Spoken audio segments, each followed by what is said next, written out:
Il est 14h30 à Paris. Bienvenue dans votre dernier rendez-vous de Paris Direct. Derrière l'image qui fait aujourd'hui sa rentrée. Bienvenue dans notre rendez-vous pour décrypter l'info à partir de photos qui font sens. Aujourd'hui, nouvel épisode consacré à la rentrée scolaire, forcément, avec cette question: faut-il en finir avec le modèle traditionnel de la salle de classe? Pour en parler, nous recevons Aurélie Javadi, chef de rubrique éducation et jeunesse à The Conversation France. Bonjour Aurélie. Bonjour Elisabeth. Alors on va commencer par cette tradition qui est de s'arrêter sur un cliché. Et là, vous nous avez ramené finalement une salle de classe traditionnelle. On va regarder ça tout de suite. Voilà, alors on est à Quimper, le 2 septembre, lundi 2 septembre. Voilà, c'est une photo qui s'intègre dans les séries de prises de vue proposées par l'AFP et ses photographes pour couvrir la journée de rentrée scolaire.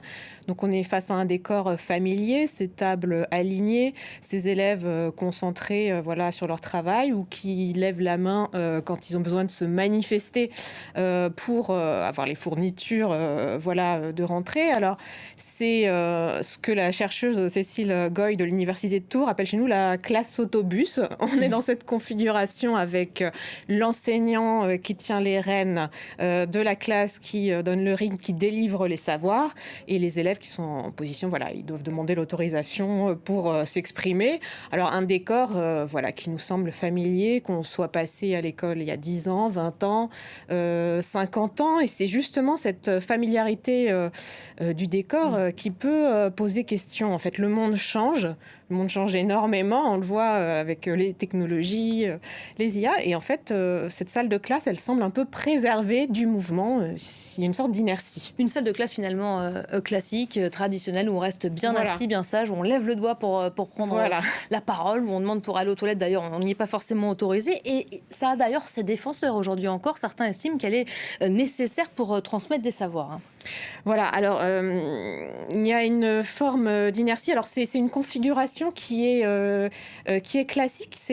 Vous pourriez dire que c'est la configuration nécessaire pour apprendre, effectivement, pour transmettre certains savoirs. C'est pas la seule façon d'apprendre. Il y en a d'autres. Et en fait, on a peu en tête qu'il y a eu d'autres configurations à travers l'histoire. On peut prendre un petit exemple, en fait, au 19e siècle. Voilà, on voit une image. En fait, ça, c'est ce qu'on appelait l'enseignement mutuel. C'est-à-dire que dans les classes, il y avait des élèves d'âges différents, de niveaux différents. C'est encore le cas parfois en région. D'ailleurs, quand il y a très peu d'élèves dans un village, on mélange les sections. Oui, mais alors là, du coup, il y avait un système qui se mettait en place où des élèves plus âgés épaulaient l'enseignant, étaient des sortes de moniteurs, et on voit qu'ils se regroupent autour de petits tableaux qui font cours par petits groupes. Donc en fait, on n'est pas dans un modèle plus éclaté que cette classe autobus qu'on a vu auparavant.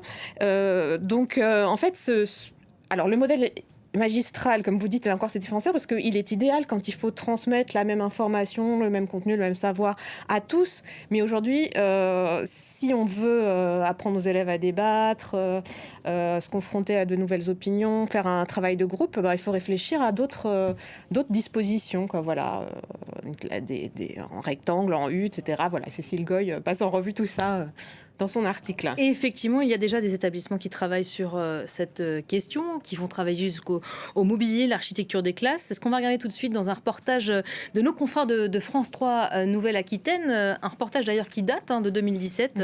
C'était il y a 7 ans. Regardez.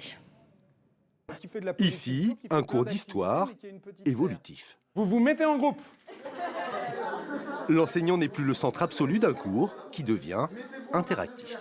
C'est plus les élèves qui s'approprient le sujet de l'étude, et non seulement ils se l'approprient, mais en plus ils s'adaptent en fonction de leur niveau, de leur capacité, de leurs besoins. C'est pas le prof qui anime, c'est finalement au bout d'un moment c'est les élèves qui s'approprient leur apprentissage. Il y a une puissance motrice qui est installée.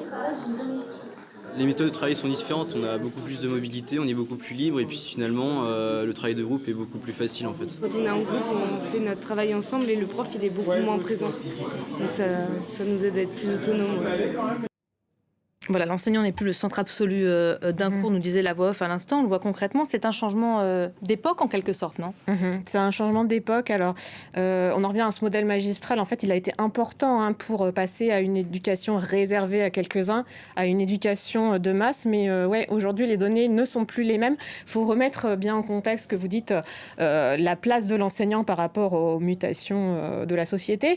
Aujourd'hui, on sait que le savoir, il se confond plus avec la personne du professeur. Enfin, le savoir, il est à portée de clic, il est sur nos smartphones à tous, accessible très facilement. La formation circule sur les réseaux sociaux.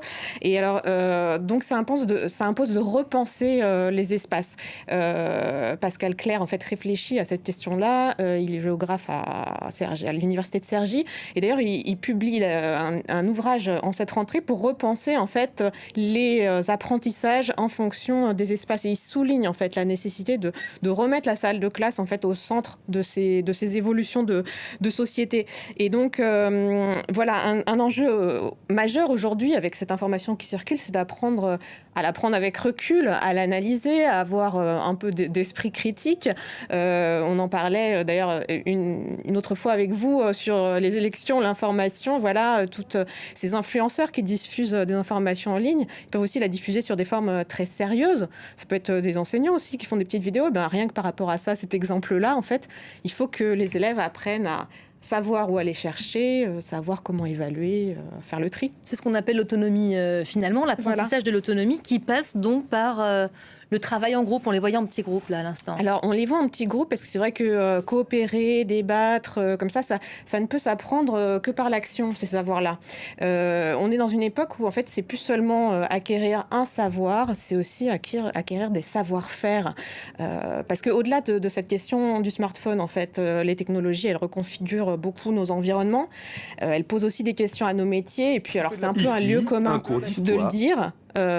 Aujourd'hui, mais en fait, voilà, on ne sait pas quels seront les métiers que les élèves exerceront demain. Donc, il faut qu'ils apprennent un petit peu, voilà, cette autonomie, elle s'apprend dans l'action. Bon, ça, c'est une question qu'on peut se poser souvent en tant que parent. On s'inquiète pour les enfants. On se dit, oh là là, ils vont passer 8 heures assis sur une chaise à écouter un prof potentiellement, parfois ça arrive, inintéressant. Est-ce qu'il ne faut pas aussi en finir avec ces cours, ce modèle magistral ? Ça, c'est une question qu'on entend qui est régulièrement lancée. Alors, en fait, c'est pas tellement condamner un modèle pour passer à un autre. C'est en fait s'habituer à avoir une diversité de situations, avoir une sorte, en fait, une classe flexible, quoi. Pouvoir moduler les espaces. Cette classe flexible, c'est un peu ce que défendait donc Cécile Goy qui a écrit cette analyse pour nous. Mais elle nous expliquait aussi que c'est de plus en plus pris en compte dans la formation des enseignants. Alors, vous me citiez des exemples en fait où ça se pratique déjà. On voit que là, dans cette classe, ça date de 2017. Et puis, ils condamnent pas dans le reportage là au lycée totalement le modèle magistral. Ils sont d'abord à écouter le prof, ensuite ils se reconfigurent en petits groupes. Donc il y a une réflexion au niveau des enseignants là-dessus, au niveau de la recherche.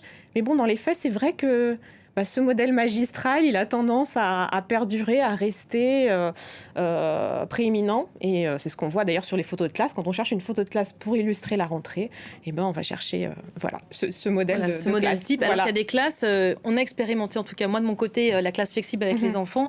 On n'est pas du tout sur des tables type avec des chaises, il peut y avoir des poufs. On peut lire, si on a envie de lire, allongé par terre. Tant que l'enfant a envie de lire et d'apprendre, c'est ce qui compte en premier lieu.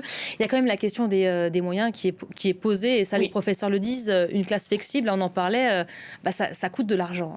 Alors déjà, l'éducation nationale doit faire face aussi aux nécessités de rénovation de ces établissements. Ça fait régulièrement place à des sujets dans l'actualité.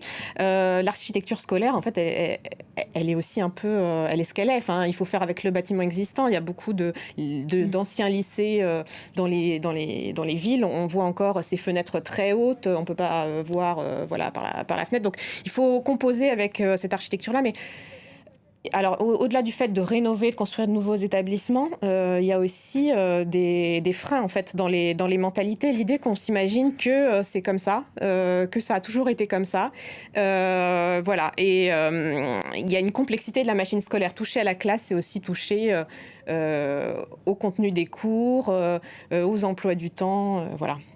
L'école qui n'est pas seulement la classe, c'est aussi un lieu qui suppose un autre espace phare, la cour de récréation. Forcément, vous en avez quelques souvenirs, j'imagine. Elle suscite aussi un certain nombre de réflexions avant fleuries, avec des arbres aujourd'hui totalement bétonnés, mais certains reviennent en arrière. Vous voyez tout de suite ce reportage qui date de 2021, réalisé à Strasbourg par nos confrères de France 3 Grand Est. Regardez. Difficile d'imaginer qu'il y a 3 mois encore, cette cour d'école était un grand espace vide, recouvert de bitume. Depuis la rentrée, ces 60 petits élèves de la maternelle Académie à Strasbourg s'approprient leur nouvel espace de récréation. On fait une salade. On doit donner à les veines de terre. Et qu'est-ce qu'on fait avec? On la met au compost. On la met au compost.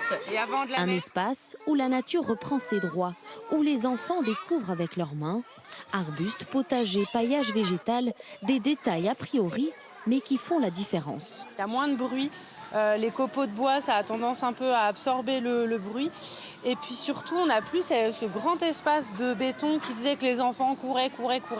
Et là, on observe vraiment des jeux de coopération. Ils vont imiter les copains, ils sont beaucoup plus créatifs. Une cour imaginée par l'équipe pédagogique et la ville. Des mois de travail et de réflexion, car ici, il a fallu partir d'une page blanche, ou presque. Voilà, finalement, ce qu'on va retenir de ce reportage, c'est qu'on revient en arrière. On a peut-être compris certaines erreurs.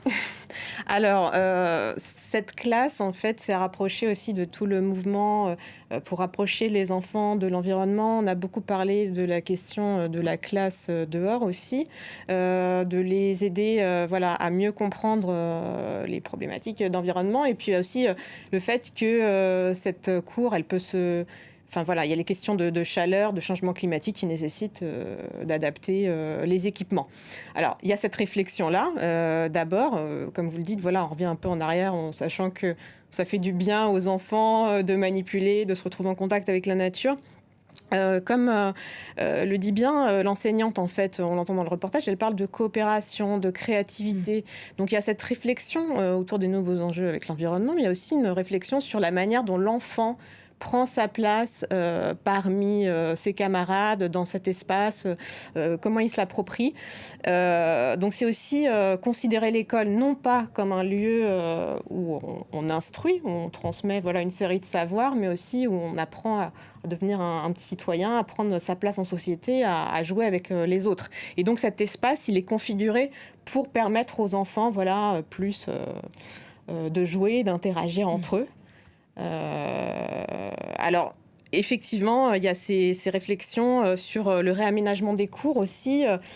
Il y a cet enjeu d'environnement, mais aussi les enjeux de mixité, dont on a beaucoup parlé aussi à une époque avec les cours non genrés. Parce que voilà, là, on voit dans cette cour que tout est assez bien réparti. Ils sont par petits groupes, etc. On a aussi l'image, nous, de la cour de récréation où il y a un terrain de football. Un gros terrain de football qui, en général, prend les 3/4 de la place, oui. Voilà. Et qui est monopolisé par certains enfants, toujours Pour les les garçons, mêmes, disons-le clairement. souvent les garçons, voilà. Et donc, il y a une réflexion de la part des chercheurs, de la part des enseignants, de la part des villes. C'est un travail où il y a beaucoup de coopération comme ça entre les différentes équipes pour aider les élèves à mieux partager l'espace. Alors, ça peut être aménager des bancs, des coins de discussion pour rééquilibrer, en fait, un peu ce rapport entre les différents espaces de jeu et faire en sorte que les élèves n'aient pas... S'il y a un terrain de foot qui monopolise tout, c'est aussi une certaine expérience de l'injustice. C'est ce que nous dit Christine Gauthier-Chauvelon. Elle est chercheuse à l'Université Côte d'Azur et elle travaillait en fait justement sur ces équilibrages sur la cour de récréation. Donc en fait, on voit bien que derrière ces espaces, enfin, c'est intéressant comme la géographie se rapproche des sciences de l'éducation, quoi, parce que voilà, il y a une certaine façon, on considère souvent l'élève indépendamment voilà, de son corps, mais il y a une certaine façon aussi de repenser l'appropriation de l'espace, la manière de se déplacer, la manière de vivre ces espaces. Merci Voilà. beaucoup Aurélie. Sujet fort intéressant en cette rentrée. Ça fait partie des questions évidemment Oui. en tant que parents qu'on se pose régulièrement. On espère évidemment le mieux pour nos enfants. En tout cas, ce sont des changements qui sont à l'étude, des pistes de réflexion testées dans certains établissements. C'était Derrière l'image. Merci de nous avoir suivis.